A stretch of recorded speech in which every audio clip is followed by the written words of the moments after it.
అందరికీ నమస్కారం. ఈరోజు మేము మా చేను దగ్గరికి వచ్చినాం. ఈరోజు మా చేనుని మీకు అందరికీ పరిచయం అనేది చేపిస్తాం. చూడండి ఒకసారి ఈ తోటని. ఇది పూర్తిగా వంకాయ తోటే. ఈ తోటలో మేము ఎరువులు కానీ మందులు కానీ ఏవి కానీ వేయలే. ఇప్పుడు ఈ తోట వచ్చి ప్రకృతి మందులే వాడి ఈ వంకాయలు అనేది మేము పండించినాం. వీటికి ఇటువంటి క్రిమి సంహారక మందులు అనేది మేము కొట్టలేదు. ఇప్పుడు 4-5 నెలలుగా ఇది మాకు మంచి ఫలితాలు అనేది ఇచ్చింది, కానీ రేట్ అనేది పోలేదు. ఇది పూర్తిగా వంకాయ చెట్టు. చూడండి, వంకాయ చెట్టు అనేది ఒక 5 గుంటల వరకు వేసినాం. చూడండి, ఇది తెల్ల ఎర్రగడ్డ. మీరు ఏమంటారో వెల్లుల్లి అనేసి అంటారు, కానీ మేము అంగిట్లో తీసుకోం. మేము ఎటువంటి పరిస్థితుల్లో మా పొలంలోనే వేసుకొని మేము పండిస్తాం. ఇటువంటివి తింటే మనం ఆరోగ్యకరంగా ఉండటం అనేది జరుగుతుంది. ఈ పొలంలోనే చూడండి, ఇవన్నీ ఇవే మేము పండించినటివే ఎర్రగడ్డలు. బాగా పరిశీలించండి. ఇది ఒక 4-5 బోధుల దాకా వేసుకున్నాం. నెక్స్ట్ వచ్చి ఇంకొక గడ్డ కూడా మీకు అందరికీ పరిచయం చేపిస్తాను. ఇట్లా రండి దగ్గరికి. ఇది చూడండి, ఈ దీంట్లోనే పచ్చిమిరపకాయలు కూడా పండించినాం. మిరపకాయలు కూడా కొనే పని లేకుండా చూడండి ఎట్టొచ్చున్నాయో. వీటికంతా మేము క్రిమి సంహారక మందులు కొట్ల. దీన్ని బాగా పరిశీలించండి. ఒట్టి పొయ్యిలో బూడిద చల్లేసి పండించినాం. ఎటువంటి పురుగు కానీ ఇది కానీ కొట్ల. ఇది ముఖ్యంగా రైతులు తెలుసుకోవాల్సింది.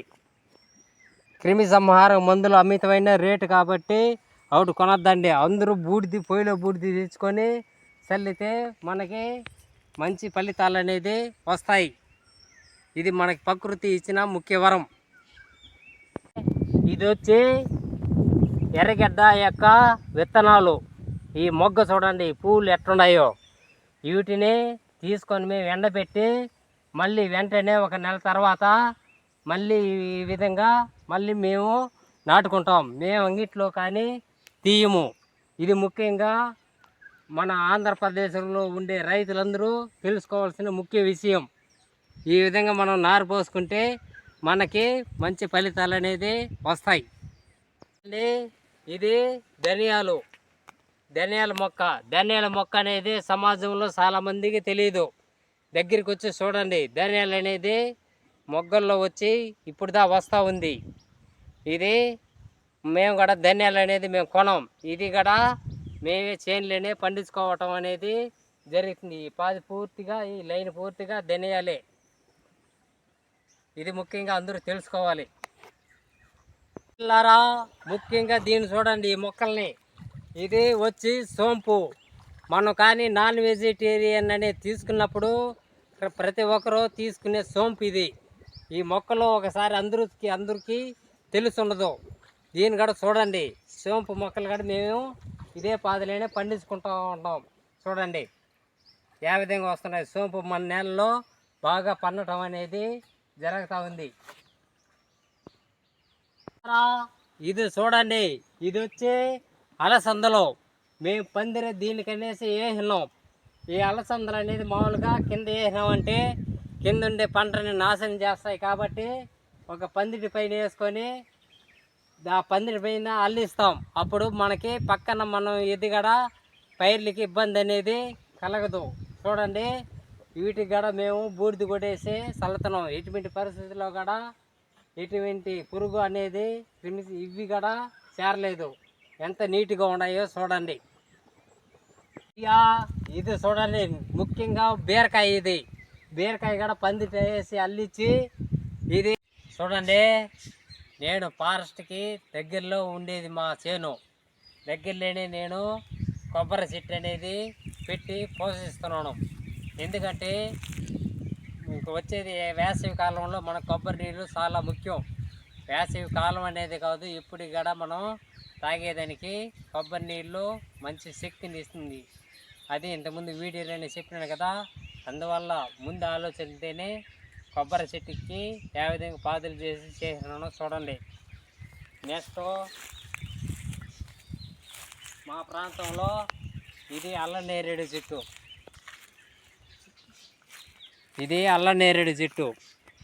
అల్లనేరేడు చెట్టు అనేది మా ప్రాంతంలో లేదు. మామూలు నేరేడు చెట్లు అన్నా ఉన్నాయి, కానీ అల్లనేరేడు చెట్టు అనేది లేదు. కాబట్టి నేను ఒకటి తెచ్చి పెట్టి పోషిస్తున్నాను. ఇది కానీ ఇవి రెండు కూడా అల్లనేరేడు చెట్లే. వీటి వల్ల కూడా ప్రయోజనం చాలా ఉంది మనకందరికీ, మన ఆరోగ్యానికి. కాబట్టి ఈ విధంగా తెచ్చి పోషిస్తున్నాను. నెక్స్ట్ ఇది బొప్పాయి గింజ తెచ్చి కూడా విత్తనాలు తెచ్చి వేసి పెట్టుండా, అవి మొలకెత్తిగా మళ్ళీ చూపిస్తాను మీకు. ఈ విధంగా మనం చేసుకుంటే మనం తింటాము, మన ఆరోగ్యకరంగా ఉంటాం.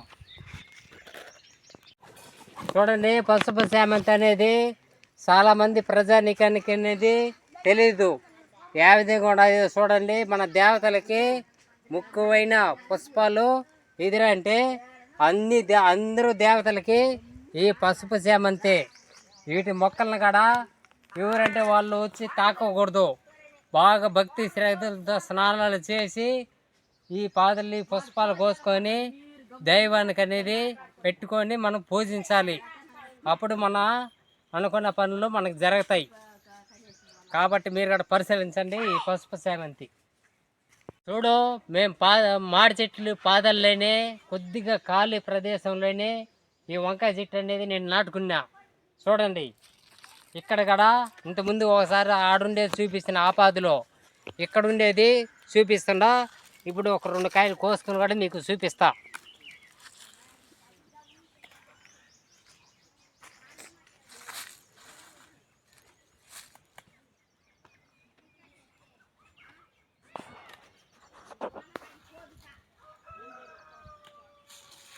చూడండి, ఇవి ఎట్టున్నాయి, ఎంత నీట్గా పురుగు పాడు కొట్టిందా. దీని యొక్క ప్రత్యేకత ఏమి? బూడిదే. చూడండి, రైట్. చూడండి, ఇలాంటివన్నీ కూడా మేము పండించడం అనేది జరుగుతుంది.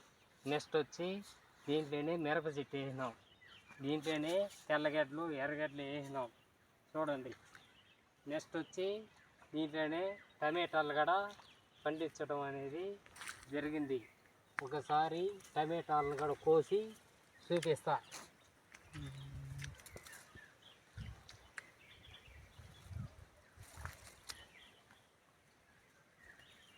చూడండి, ఈ టమాటాలు ఏమన్నా ఇబ్బంది ఉన్నది చూడండి. ఈ విధంగా మేము పైరు పండించడం అనేది జరుగుతుంది. నెక్స్ట్ వచ్చి ఈ పాది పూర్తిగా టమాటా చెట్టే. వీటికి కూడా మేము ఎలాంటి క్రిమి సంహారక మందు అనేది కొట్టడం అనేది జరగలేదు. చూసేదానికి ఎట్లున్నాయి, నీట్గా ఉన్నాయి కాయలు. చూడండి, నెక్స్ట్ వచ్చి మరొక పాది, ఇందులోనే గోంగూర వేయటం అనేది జరిగింది. చూడండి, ఇది గోగాకు యొక్క విత్తనాలు. చూడండి, గోంగూర, తెల్ల గోగాకు, వీటంతా కూడా మేము పండించడం అనేది జరిగింది. ఇందులోనే కాకర చెట్టు అనేది కూడా వేయటం అనేది జరిగింది. నెక్స్ట్ ఈ పాది పూర్తిగా కాకర చెట్టు. బాగా పరిశీలించండి. ఇందులోనే మాకు కావలసిన వంట కావలసిన సరుకులు ఎన్ని ఉన్నాయో అన్ని రకాల పైర్లు ఇందులోనే పండించుకోవడం అనేది జరుగుతుంది. మొక్కజొన్న కూడా మేము దీంట్లోనే నాటుకోవటం అనేది జరిగింది. ముఖ్యంగా నేను ఎందుకు చెప్తానంటే మేమన్నీ కూడా అడవి ప్రదేశంలో ఉండేవాళ్ళం. అంటే ఒక అడవి చెంచులు. మేము అడుకుమంటే టౌన్కి పోయేదానికి ఇబ్బంది కాబట్టి అన్నీ నిత్యావసర వస్తువులు అన్నీ ఇక్కడనే పండించుకుంటాం. మేము తీసుకునేది ముఖ్యంగా ఒకటే, ఇదంటే ఒక ఉప్పు మాత్రం తీసుకుంటాం. మిగతావన్నీ మేము ఇక్కడనే మాకుండే చిన్న పాదిలోనే పండించుకుంటున్నాము, బాగా తింటున్నాము. మా కుటుంబ సభ్యులందరూ ఆరోగ్యకరంగా ఉంటాము. చూడండి, ఇది అనపకాయలు కూడా మేము ఎట్లా పండించుకుంటున్నామో చూడండి. బీట్రూట్ కూడా మేము ఇక్కడనే